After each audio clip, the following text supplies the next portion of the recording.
नमस्कार दोस्तों, मेरा नाम है सोनू निगम और स्वागत है आपका हमारे इस YouTube चैनल पे। तो थंबनेल से आपने देख लिया होगा कि ज्योग्राफी की वीडियो में लेकर आया हूँ। हमारी जो दूसरी बुक है, भारत, लोक और अर्थव्यवस्था, मैं 12th की बात कर रहा हूँ। हम उसका चैप्टर कर रहे हैं परिवहन और संचार। आपको पता है कि ये हमारे सिलेबस का हिस्सा है, हमारे इस टर्म का भी हिस्सा है और आगे भी जब ये टर्म सिस्टम चला जाएगा तो भी ये जो है वीडियो आपके लिए काम के लिए रहेगी। एक बात मैं इस वीडियो को शुरू करने से पहले ये आपको बता देता हूँ, हालांकि मैं इस तरह की बातें करता नहीं हूँ, लेकिन मैं आपको बता देता हूँ कि कई बार क्या होता है ना कि हम उन टॉपिक्स को छोड़ देते हैं या उन टॉपिक्स को उतना ध्यान से नहीं पढ़ते हैं जो हमें एक नज़र में आसान लगता है।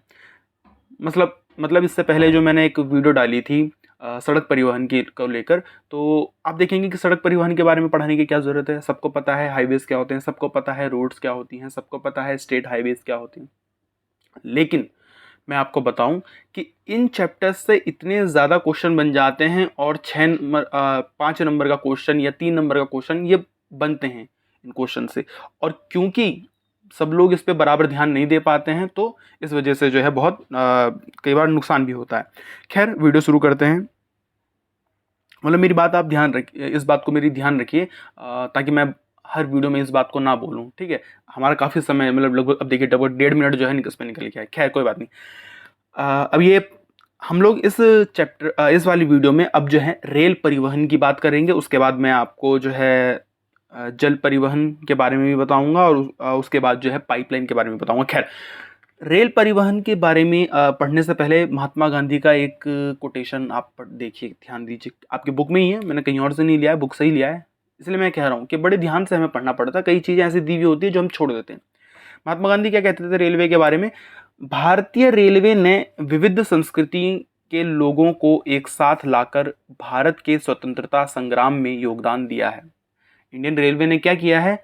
अलग अलग कल्चर, अलग अलग भाषा, अलग अलग क्षेत्र के लोगों को एक साथ लाके खड़ा कर दिया है। कैसे? क्योंकि जैसे ही भारत में रेलवे का विकास हुआ, उस वजह से जो अलग अलग क्षेत्र के लोग थे वो आंदोलन में जुटने लगे। आसानी से यहाँ वहाँ जाना हो सकता था, इसलिए वो भीड़ इकट्ठा हो पाई, वो आंदोलन तेज हो पाया, उसमें बड़ी संख्या में लोग जुड़ पाए और उस वजह से हमारे देश को आज़ादी मिलने में भी एक रोल उसने निभाया है। तो हालांकि भारतीय रेलवे के ऊपर महात्मा गांधी का एक व्यू ये भी है कि ये रेलवे ही है जिसने हमारी जो लूट हुई है अंग्रेज़ों के द्वारा उसमें बहुत बड़ा रोल निभाया था। हमारे देश में जो अकाल बढ़ा उसमें भी रेलवे का बड़ा रोल था। क्यों ऐसा कहते थे? वो ऐसा इसलिए कहते थे कि भाई जब अंग्रेज़ों को लगा कि यार यहाँ से तो बहुत सब चीज़ें हम यहाँ से लूट के लेके जा सकते हैं, तो उसके लिए यात्रा जो परिवहन के साधन है वो विकसित होने चाहिए। दूर दराज इलाकों में रेल लाइन बिछा दी और वहाँ से जो वो लूट सकते थे वो लूट के उन्होंने जो है बंदरगाह तक, यानी कि सी पोर्ट तक पहुँचाया और फिर वहाँ से यूरोप और ब्रिटेन वगैरह गया। तो रेलवे ने जो है इस चीज़ में बहुत बड़ा रोल निभाया था, क्योंकि सामान को यहाँ से वहाँ ले जाने के लिए जो है आपको परिवहन की ज़रूरत होती है। खैर, ये बात देखिए। इसके अलावा अब हम बात कर रहे हैं कि भारत के रेलवे सिस्टम ने और भारत के रेल परिवहन ने भारत में कैसे जो है अपना योगदान दिया। जाहिर सी बात है, अंग्रेज़ों ने इसका शुरुआत किया था हमें लूटने के लिए, हमारा शोषण करने के लिए, आर्थिक शोषण करने के लिए। लेकिन अंग्रेज़ों के जाने के बाद हमारी अर्थव्यवस्था को बढ़ाने में, हमारी अर्थव्यवस्था को उसकी समृद्धि लाने में रेल का बहुत बड़ा योगदान है।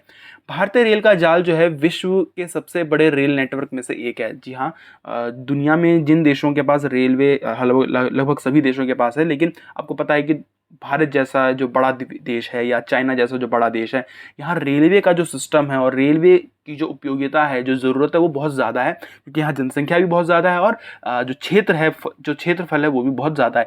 देश के एक इलाके को दूसरे के इलाके से जोड़ने के लिए रेलवे बहुत इंपॉर्टेंट हो जाता है। इसलिए भारत में खूब जो है रेलवे का विकास किया गया, खूब जो है रेलवे स्टेशन बनाए गए और रेलवे का जाल बढ़ाया गया। हमारे यहाँ जो मालगाड़ी है या ये जो यात्री पैसेंजर ट्रेन्स हैं, दोनों ही जो है वो सुगम है, बहुत अच्छे तरह से हम लोगों ने विकसित की हैं और इसीलिए जो है हमारे आर्थिक समृद्धि को भी बढ़ाने में इसने मदद की है। ना सिर्फ यात्रियों के मामले में, बल्कि जो मालगाड़ी होती है, आपने ज़रूर ट्रेन में बैठे होंगे तो ज़रूर आपने मालगाड़ी देखा होगा, किस तरह से मालगाड़ी जो है, बड़ी बड़ी मालगाड़ियाँ जो है अनाज को, सीमेंट को, बाकी चीज़ों को एक जगह से दूसरी जगह लेके जाती है। कुछ अब डेट्स वगैरह देख लेते हैं। भारतीय रेल की स्थापना 1853 में हुई। 1853 याद कर लीजिए। स्थापना इसकी होती है। अच्छा, सबसे पहले जो हमारे यहाँ रेलवे ट्रैक बिछाया जाता है वो मुंबई से ठाणे के बीच में बिछाया जाता है, लगभग 3 किलोमीटर। आप चेक कर लीजिएगा एक बार, क्या इसका एनसीईआरटी में दिया हुआ है। लगभग मुंबई से ठाणे के बीच जो है पहली रेलवे लाइन बनाई जाती है, वहाँ रेल चलती है। इस तरह से भारत में रेलवे का आगमन होता है। भारत सरकार जो है आज़ादी के बाद रेलवे पे बहुत जोर देती है, उसके विकास पे बहुत जोर देती है। हालांकि अंग्रेज भी हमारे यहाँ अच्छा खासा रेलवे का विकास करके गए थे। आज आप देखिए कि भारत सरकार का जो सबसे बड़ा जो उद्यम है, जो सबसे बड़ा जो है काम है, आप देखेंगे यूँ कहीं कि कंपनी के रूप में जो वो काम कर रही है, जो पैसा कमा रही है, वो आप देखेंगे कि वो उसका सबसे बड़ा उद्यम क्या है? रेलवे है। क्यों ऐसा कह रहे हैं? अगर आप कमाने की बात ना करें तो जो उसके पास एम्प्लॉयज़ हैं, ऐसा माना जाता है कि भारतीय रेलवे में लगभग 10 लाख कर्मचारी अधिकारी जो हैं वो काम कर रहे हैं। सोचिए, भारतीय रेलवे में कितने लोग काम कर रहे हैं? लगभग 10 लाख कर्मचारी जो है वो सरकारी तौर पे काम कर रहे हैं। इसके अलावा आपको पता है रेलवे से कितने लोगों को रोज़गार मिलता है।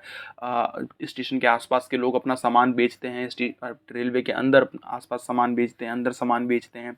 इसके अलावा भी जो है बहुत सारी चीज़ें जो है, जैसे कि ट्रांसपोर्टेशन, जो गाड़ी वाले होते हैं, टैक्सी वाले होते हैं, इन सबको भी रोज़गार मिलता है। खैर, बहुत बड़ा रोज़गार का एक स्रोत है भारतीय रेलवे। खैर, भारत सरकार का सबसे बड़ा उद्यम कौन सा है? रेलवे है। भारत में रेल का जाल कितना बड़ा है, यानी कि कुल लंबाई कितनी है हमारे यहाँ ट्रैक्स की? तो जो आपकी बुक में दिया है, मैंने उसको नहीं दिया है, मैंने गूगल से जरा इसको सर्च किया। 2021 का डेटा अगर आप लेंगे तो हमारे यहाँ लगभग 67,956 किलोमीटर, लगभग मान लीजिए 68,000 किलोमीटर लंबा रेल मार्ग हमारे यहाँ स्थापित है। इतना बड़ा जो है रेल जाल बुना हुआ है हम लोगों ने। भारत रेल अब ये इतना बड़ा है, इतना ज़्यादा विराट है कि इसको एक जगह से संभालना बड़ा मुश्किल है। इसीलिए हमारे यहाँ क्या किया गया है? अलग अलग जोन में बांट दिया गया है। जैसे सेंट्रल जोन है या नॉर्थ जोन है, इनको अलग अलग, जैसे दिल्ली नॉर्थ जोन में आ जाता है, तो इनको अलग अलग जोन में बांट दिया गया और अलग अलग जोन से जो है इनको ऑपरेट किया जाता है। शायद अब 19 जोन हो चुके हैं। एक मेट्रो भी एक तरह का जोन के रूप में काम करती है। अब 19 जोन हो चुके हैं। आप इसे भी जो है अपने बुक के अनुसार, आपके जो लेटेस्ट बुक आपके पास होगी वो डेटा आप ले लीजिए। अच्छा, भारतीय रेल ने जो है एक बहुत जो है बड़ा चेंजेस जो हमारे यहाँ लेकर आया है। देखिए, मैं आपको एक बात बताता हूँ।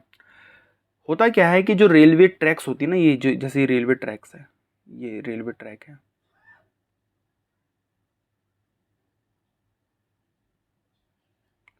आप देखिए कि मैंने एक को पतला बनाया, फिर एक उससे थोड़ा सा चौड़ा है और उससे फिर चौड़ा। दरअसल रेलवे ट्रैक जो होती है वो 3-4 प्रकार की होती हैं। एक छोटी लाइन, आपने सुना होगा, छोटी लाइन है, एक बड़ी लाइन, एक मीटर लाइन, इस तरह की चीज़ मैंने यहाँ पे लिखा हुआ है, अभी मैं उसको बताऊंगा। अब जो हमारे यहाँ रेलवे में जो बड़ा बदलाव हो रहा है, या यूँ कहें कि हो गया है, लगभग हो गया है। पहले आपको पता है कि भाप से चलने वाले इंजन हुआ करते थे, फिर डीजल से चलने वाले इंजन, और अब जो है बिजली से चलने वाले इंजन जो है वो लगाए जा रहे हैं। अब उसके लिए बिजली का इंजन ही ज़रूरी नहीं है। ज़रूरी ये है कि बिजली वाला इंजन तो हो ही, लेकिन साथ ही साथ आपका जो ट्रैक है वो पूरी तरह से इलेक्ट्रिफिकेशन का होना चाहिए। आपको पता है ना, बिजली का अगर इंजन आप इस्तेमाल करेंगे तो आपके ट्रैक के ऊपर तार भी तो जानी चाहिए। आपने देखा होगा, दोनों तरफ पिलर होते हैं और फिर उसके ऊपर से तार जाती है, तो वो भी तो आपको चाहिए। उसे करने में भी जो है बहुत ज़्यादा पैसा और मेहनत और जो समय जो लगता है। खैर, भारत ने जो है अपने रेलवे सिस्टम से जो मीटर और जो नैरो गेज लाइन होती है, यानी कि छोटी लाइन और मीटर लाइन मतलब अभी बताऊंगा ये कौन सी लाइन होती है, और narrow gauge, metre gauge line को गेज कह लीजिए आप, गेज को जो है इन दोनों ही तरह के लाइंस को, इन दोनों ही तरह के गेज को, अच्छा नैरो गेज आप इसे मान लीजिए जो सबसे छोटी होती है, मीटर लाइन जो ये वाली होगी मान लीजिए 1 मीटर, इसकी चौड़ाई 1 मीटर होगी, और ब्रॉड गेज जो सबसे बड़ी लाइन होती है। इन दोनों ही प्रकार की लाइंस को, छोटी लाइन को और मीटर लाइन को, जो क्या करने का सोचा हुआ है, हम ब्रॉड गेज में बदल देंगे, यानी बड़ी लाइन में बदल देंगे। अब बड़ी लाइन के जो है इसको बदलने का काम चला, और हमने लगभग आप देखिए कि लगभग 90% या 92% जो है हमने अपने ट्रैक्स को ब्रॉड गेज में या बड़ी लाइन में बदल दिया है। ये बहुत बड़ी अचीवमेंट होती है। इसके अलावा हमने विद्युत इंजन का प्रयोग भी जो है वो किया। अब जो है बहुत कम जगह जो है क्या कहते हैं उसे, डीजल वाले इंजन इस्तेमाल हो रहे हैं। लगभग 75% लाइंस को हमने 75% लाइन्स को हमने जो है विद्युतीकृत कर दिया है, विद्युतीकरण उसका हो गया है, इलेक्ट्रिफिकेशन उसका हो गया। याद रखिए यूरोप के देश भी इतना आगे नहीं है इलेक्ट्रिफिकेशन के मामले में, अपनी ट्रैक्स का इलेक्ट्रिफिकेशन करने के मामले में हम लोगों ने लगभग 75% अचीव कर लिया है। और आगे आने वाले समय में जो है हम लोग लगभग जो है पूरी तरह से जो है विद्युतीकरण कर देंगे, अब बिजली वाले ही इंजन जो है चलेंगे। इसके अलावा आप देखिए कि मेट्रो रेल कोलकाता में उसने क्या किया है, उसने जो शहरी परिवहन होता है, आप देखिए दिल्ली की बात, अगर आप दिल्ली में रहते तो दिल्ली में साधन जो परिवहन का साधन है हालांकि विकसित है, क्योंकि यहाँ डीटीसी बस भी चलती है, यहाँ जो है रेलवे भी अच्छी है, और यहाँ जो है मेट्रो भी बहुत चलती है। इसके अलावा लोकल जो रिक्शा सवारी वाले जो ऑटो वगैरह होते हैं वो भी है। लेकिन आप देखिए कि कितना जो है बड़ा रिवोल्यूशन ला दिया मेट्रो ने शहर के अंदर परिवहन को। कोलकाता में ये हुआ, आपको पता है सबसे पहले। इसके अलावा दिल्ली के अंदर जो है मेट्रो ने किस तरह से अपना एक जाल बिछा लिया। आप देखिए अब दिल्ली का कोई भी इलाका मेट्रो स्टेशन से दूर नहीं है, मतलब आपको कहीं भी जाना है आसपास एक ना एक मेट्रो स्टेशन होगा ही होगा। तो इस तरह से कितनी कनेक्टिविटी बढ़ जाती है, कितना आसान हो जाता है आना और जाना। तो इसलिए जो है अन्य शहरों में भी अब रेल का विकास हो रहा है। तो मेट्रो रेल की बात कर रहा हूँ मैं, तो मेट्रो रेल भी एक तरह का जो है आप देखेंगे कि वो भारत के रेल परिवहन में आता है। तो कितना ज़्यादा है जो सवारियों को या पैसेंजर्स को इससे फ़ायदा मिलता है। अब ये बड़ी लाइन क्या होती है, मीटर लाइन क्या होती है, छोटी लाइन क्या होती है, बहुत ईजी है भाई, बहुत ईजी। बड़ी लाइन इंग्लिश में ब्रॉड गेज कहते हैं। इसकी जो चौड़ाई होती है, यानी कि यूँ कहें कि एक पटरी की जो दूसरी पटरी के बीच जो दूरी होती है वो लगभग 1.6 मीटर होती है। अगर आप इसे फीट में बदलोगे तो ये 5 फीट 6 इंच के आसपास होती है। 5 फीट 6 इंच के आसपास इसकी एक पटरी से दूसरी। ब्रॉड गेज लाइन में रेल पटरियों के बीच की दूरी लगभग 1.6 मीटर की होती है, इसीलिए इसे बड़ी लाइन कहते हैं। हमारे देश में लगभग 60,000 किलोमीटर जो रेल लाइन है वो ब्रॉड गेज के अंदर ही आती है, बड़ी लाइन के अंदर ही आती है। अब जितनी भी नई लाइनें बनती है लगभग वो सभी जो है बड़ी लाइन ही बनती है। मीटर लाइन क्या होती है? मीटर लाइन एक थोड़ी सी छोटी लाइन होती है, इससे छोटी होती है, बड़ी लाइन से छोटी होती है। जैसा कि नाम से ही आपको पता चल रहा है, मीटर लाइन मतलब जिसकी चौड़ाई 1 मीटर होती है, मतलब पटरियों के बीच की दूरी जो है वो 1 मीटर होती है। 1 मीटर अगर आप फीट में चेंज करने की कोशिश करोगे तो वो हो जाएगा 3 फीट 3 इंच, लगभग इतना। अच्छा, इसका एक बहुत अच्छा एग्जाम्पल नीलगिरी जो है माउंटेन रेलवे है। नीलगिरी माउंटेन रेलवे है, जो एक तरह से पर्यटन का भी आप कह सकते हैं, वो जो है मीटर लाइन का एक एग्जाम्पल है, जैसे मैंने यहाँ पे लिखा हुआ। आप इसे भी जो है अपने गूगल पे सर्च करिए। छोटी लाइन भी आपने इसके बारे में भी बहुत सुना होगा, देखा भी होगा, मैं श्योर कर सकता हूँ आपको। छोटी लाइन या नैरो गेज कहते हैं, नैरो मतलब छोटा, छोटी लाइन, इसकी जो पटरियों के बीच की दूरी होती है वो लगभग 2 फीट 6 इंच के आसपास होती है। अगर आप मीटर में चेंज करोगे तो वो 0.762 मीटर या 0.762 mm कह सकते हैं आप उसे, मिलीमीटर। इसके अलावा एक और होती है जो 2 फीट चौड़ी होती है केवल। सोचिए इतना, मतलब इतनी सी लाइन, छोटी लाइन, मतलब अब मैं आपको कैमरे पे भी नहीं दिखा पाऊंगा कितनी होती, छोटी 2 फीट होता है। आपने दार्जिलिंग की टॉय ट्रेन के बारे में सुना होगा। एक गाना है, मैं गाने का लिंक जो है अपने डिस्क्रिप्शन में डाल दूंगा। उस गाने को जब आप देखेंगे, उस सॉन्ग को जब आप सुनेंगे, तो उसमें जो रेलवे चल रही है वो एक छोटी लाइन का एग्जाम्पल है। ठीक है, वो दार्जिलिंग की टॉय ट्रेन है, वो एक तरह से पर्यटन वगैरह के लिए जो है बहुत। इसके अलावा शिमला में जो शिमला काल का जो है ट्रेन है वो भी छोटी लाइन के अंदर आता है। सर्च करिए दार्जिलिंग टॉय ट्रेन को, अगर आप देखेंगे ना तो आपका मन करेगा कि जीवन में एक बार इस जगह जरूर जाना है, इस ट्रेन पर जरूर बैठना है। इसके अलावा एक चौथा भी प्रकार हो सकता है स्टैंडर्ड गेज, है ना, मानक लाइन। जो मेट्रो में इस्तेमाल हो रहा है वो यही वाला उसका जो है दूरी है लगभग 1.4 मीटर, या फीट में बात करें तो 4 फीट 6 इंच। जो मेट्रो की जो लाइन है वो ये वाली होती है स्टैंडर्ड गेज में। तो ये तो रेल की बात हो गई। आप देखिए इसमें कितना सारा इन्फॉर्मेशन है ना, और हम क्या करते हैं, इन सब चीज़ों को ध्यान नहीं देता। हमें लगता है कि ठीक है यार ये तो हो जाएगा। अब देखिए हमने सड़क की बात कर ली, हमने जो है बात कर ली रेल की, अब हम बात करेंगे पाइपलाइंस की। तो मैंने आपको पहले बताया था ना कि स्थल परिवहन में, ये जो हमारा स्थल परिवहन था, ये देखिए ध्यान से देखिए, जो हमारा स्थल परिवहन था, स्थल परिवहन में हमने पहली वीडियो में सड़क पे बात की, अब दूसरी वीडियो में हमने रेलवे पे बात की। अब मैं आपको पाइपलाइन के बारे में बताऊंगा, बहुत छोटा सा इसमें रहेगा पाइपलाइन के बारे में। देखिए पाइपलाइन, तेल एवं गैस पाइपलाइन। गैस भी जो है वो जो पाइपलाइन है वो स्थल परिवहन के अंतर्गत आता है। जैसे सड़क स्थल परिवहन पे आता है, जैसे रेलवे स्थल परिवहन में आता है, वैसी जो गैस की पाइपलाइन है या जो तेल की पाइपलाइन है वो भी जो है स्थल परिवहन में आता है। क्यों? क्योंकि वो या तो ज़मीन के ऊपर या ज़मीन के अंदर जो है बिछाई जाती है। अब देखिए, मेरा मानना यह है कि आगे आने वाले जो दुनिया होगी ना, उसमें पाइपलाइन जो है वो परिवहन के साधन के रूप में सबसे ज़्यादा इस्तेमाल किया जाएगा। एक और आपको एग्जांपल देता हूँ। आप जो है हाइपर लूप ट्रेन्स के बारे में सर्च करिए गूगल पे, हाइपर लूप ट्रेन्स। अभी मत करिए, पहले पढ़ लीजिए, पूरा वीडियो देख लीजिए, लिखते चले जाइए हमको क्या क्या सर्च करना। आप इतना इंटरेस्टिंग है ये सब चीज़ ना, पूरी दुनिया इतना बदल चुकी है और हम इस बारे में जानते नहीं हैं। हाइपर लूप जो ट्रेन्स हैं, आप उनके बारे में आप देखिए ज़रा, आप पता करिए कि क्या चीज़ है ये, और आपको पता चलेगा कि यार ये तो एक बड़ी ही अजीब तरह मतलब अलग किस्म की जो है खोज और विकास पूरी दुनिया में हो रहा है। खैर, मैं क्यों कह रहा हूँ कि आगे वाली दुनिया में जो पाइपलाइन है वो परिवहन का एक बहुत प्रमुख साधन होने वाला है, वो इसलिए क्योंकि ये सबसे ज़्यादा सस्ता, सबसे ज़्यादा आसान, सबसे ज़्यादा सुगम और सबसे ज़्यादा टेंशन फ्री चीज़ हो सकती है। मतलब कोई एक्सीडेंट का खतरा नहीं है भाई उसमें, ऐसी ऐसी चीज़ है। अच्छा, देखते हैं। पाइपलाइन से गैस को और तरल पदार्थों को जो है लंबी दूरी तक परिवहन के रूप में बड़े ही आसान और बड़े ही कम लागत में पहुंचाया जा सकता है। कैसे? आपको गुजरात से दिल्ली तक तेल भेजना है, दो ही तरीके हो सकते हैं। क्या कर सकते हैं आप जो है वो बड़े बड़े वो जो बैरल वाले, वो मतलब आपने देखा होगा ना, जिसमें पेट्रोल ऐसे, वो जो पेट्रोल वाले जो ट्रक होते हैं, कैप्सूल जैसा होता है, या तो वो कर लीजिए, उसमें जो है पेट्रोल आएगा और वो जो है पेट्रोल पंप तक जाएगा गुजरात से दिल्ली की। या एक काम करिए कि गुजरात से लेकर दिल्ली तक एक जो है पाइपलाइन बिछा लीजिए, वो वहाँ से उस पाइपलाइन में तेल जो है सप्लाई करेंगे और यहाँ दिल्ली में जो है एक प्लांट पे, एक एजेंसी पे वो उसको निकाला जाएगा। फिर यहाँ से जो है ट्रकों के द्वारा जो, या जो उस कैप्सूल के द्वारा, उस कैप्सूल वाले जो जो बैरल वाला ट्रक होता है उसके द्वारा जो है पहुँचा दिया जाए।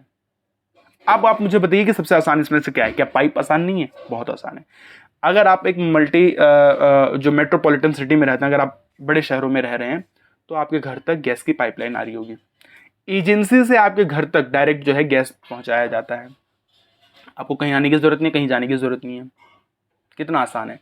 इसीलिए जो गैस वाला जो पाइप वाला जो गैस आता है वो सस्ता होता है। क्यों? क्योंकि भाई एजेंसी अगर ट्रक के द्वारा आपके डीलर तक सिलेंडर पहुंचाएगी, फिर डीलर आपके घर तक पहुंचाएगा, इसमें ट्रांसपोर्टेशन कॉस्ट लगता है, तो उस ट्रांसपोर्टेशन कॉस्ट को भी आपको चुकाना पड़ेगा। गैस पाइपलाइन एक बार बिछा दी, उसके बाद आप कनेक्शन लीजिए और आप हर जिंदगी भर तक आपके घर तक वो गैस पाइपलाइन जो है गैस पहुंचाएगी। तो कितना आसान, कितना सस्ता, ये मैं आपको समझाने की कोशिश कर रहा हूँ। पेट्रोलियम और प्राकृतिक गैस मंत्रालय, ऑयल, ये इसका नाम क्या था, मैं नाम इसका भूल रहा हूँ, ऑयल इंडिया लिमिटेड, इंडिया या इंडियन ऑयल लिमिटेड, पता नहीं आगे पीछे हो गया ये। इंडियन ऑयल लिमिटेड शायद इसका जो है नाम होगा। इसका नाम ऑयल इंडिया लिमिटेड ही होना चाहिए। हाँ, ऑयल इंडिया लिमिटेड एक कंपनी, एक जो है एक तरह से आप देखेंगे एक पूरी ऊपर से जो है एक स्थापना की गई थी मंत्रालय के द्वारा, पेट्रोलियम एवं प्राकृतिक गैस मंत्रालय के द्वारा जो है ऑयल इंडिया लिमिटेड की स्थापना की गई थी, या जैसे आप इंडियन ऑयल भी कहते हैं, उसकी स्थापना की गई थी, जिसका काम ये था कि कच्चे तेल और कच्चे गैस के परिवहन के लिए जो है साधन विकसित किए जाएँ, पाइपलाइन बिछाने के तरीके खोजे जाए, उसके ऊपर रिसर्च की जाए। ये सब काम जो है इंडियन ऑयल लिमिटेड का हुआ करता था। इसी ने जो है आगे चलकर 1959 में जो है इसकी स्थापना होती है। इसी ने आगे चलकर जो है एशिया में पहली बार, एशिया में इतना बड़ा प्रोजेक्ट नहीं था भाई, हमारा देश इस मामले में बहुत आगे जा रहा है और मेरा मानना है कि पूरी दुनिया में ही जो है इसे यूज में लाया जाएगा। एशिया में पहली बार 1157 किलोमीटर लंबी, सोचिए 1157 किलोमीटर लंबी पाइपलाइन जो है बिछाई गई थी। असम का एक इलाका है नहर करिटया, जो भी इसको बोलेंगे, प्रोनाउंस करेंगे, ये तेल क्षेत्र है दरअसल, है ना, असम का एक तेल क्षेत्र है, तो यहाँ से तेल जो है आप निकाल सकते हैं। असम से लेकर बिहार का एक इलाका है बरौनी, ये बिहार का इलाका है, बिहार का इलाका है बरौनी। आप जीवन में कभी बरौनी जाएंगे ना, तो वहाँ आपको एक तेल शोधन कारखाना मिलेगा, मतलब जिसे हम रिफाइनरी कहते हैं।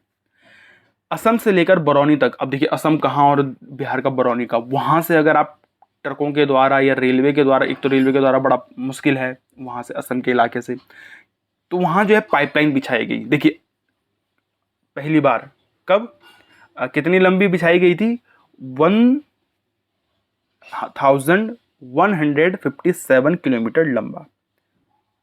अब आप सोचिए कि कितना बड़ा प्रोजेक्ट हमारे देश में इस मामले में चल रहा है। अब देखिए यानी कि असम से लेकर जो है ये बरौनी तक ये चीज़। उसके अलावा आप देखेंगे कि हमारे देश में जो है फिर इसी चीज़ को, जैसे मैं आपको थोड़ा सा समझाता हूँ, मान लीजिए ये असम है, तो असम से बरौनी तक यहाँ, और फिर बरौनी से इसी पाइपलाइन को आगे कानपुर तक भी बिछा दिया गया, और आगे कानपुर तक इसे कर दिया गया। 1966 में इसे कानपुर तक बढ़ाया गया। एक पाइपलाइन जो बहुत जो है न्यूज़ में आगे आया था, वो गुजरात से लेकर जो है, गुजरात के सलाया से लेकर उत्तर प्रदेश के मथुरा में भी तेल रिफाइनरी, याद रखिए तेल शोधन कारखाना है, तेल शोधन कारखाना मथुरा में भी। तो गुजरात, आपको पता है गुजरात क्यों इंपॉर्टेंट है, क्योंकि गुजरात में भी तेल ऑयल रिफाइनरीज है। इसके अलावा गुजरात में जो है, जो अरब कंट्रीज से जो हमारे यहाँ क्रूड ऑयल आता है, वहाँ से जो है उसे इंपोर्ट करके फिर देश के बाकी इलाकों में भेजा जाता है। तो आप देखिए गुजरात से लेकर मथुरा तक लगभग 1256 किलोमीटर लंबा जो है पाइपलाइन बिछाया गया। तो इससे कितना आसान हो जाता है गैस को और तेल को क्या कहते हैं ट्रांसपोर्ट करने के लिए। तो ये भी जो है, अब आप देखिए, मैंने आप इससे ज़्यादा मैं इसमें टाइम नहीं लूँगा। अब आप बताइए, देखिए अब आपने पढ़ा है क्या, आपने पढ़ा है स्थल परिवहन, तीनों टॉपिक पढ़ लिए। स्थल परिवहन के अंदर आपने पहली चीज़ क्या पढ़ी, स्थल परिवहन के अंदर आपने पढ़ा पहला सड़क। नहीं पढ़ा है तो डिस्क्रिप्शन में लिंक है, उस पार्ट 1 को देख लीजिए। दूसरे में आपने क्या पढ़ा, अभी हमने पढ़ा है आपको रेलवे। और तीसरे में मैंने आपको क्या पढ़ा है, पाइप लाइन की चीज़। सड़क स्थल परिवहन हो गया। अब स्थल परिवहन के बाद हम पढ़ेंगे जल परिवहन। जल परिवहन की वीडियो जो है वो पार्ट 3 होगी। इस वीडियो में इतना ही। बाकी वीडियो को देखने के लिए धन्यवाद। कंटेंट अगर सही लगे तो चैनल को लाइक, शेयर और सब्सक्राइब भी कर लीजिए। और कोई सवाल हो मन में तो आप जो है कमेंट सेक्शन में पूछ सकते हैं। बाकी जल परिवहन देखने के लिए जो है आप जो है डिस्क्रिप्शन में लिंक देख सकते हैं। इसके अलावा आपके सामने ये वीडियो आ भी गई होगी, इस पर भी क्लिक करके आप जो है जल परिवहन को देख सकते हैं। धन्यवाद।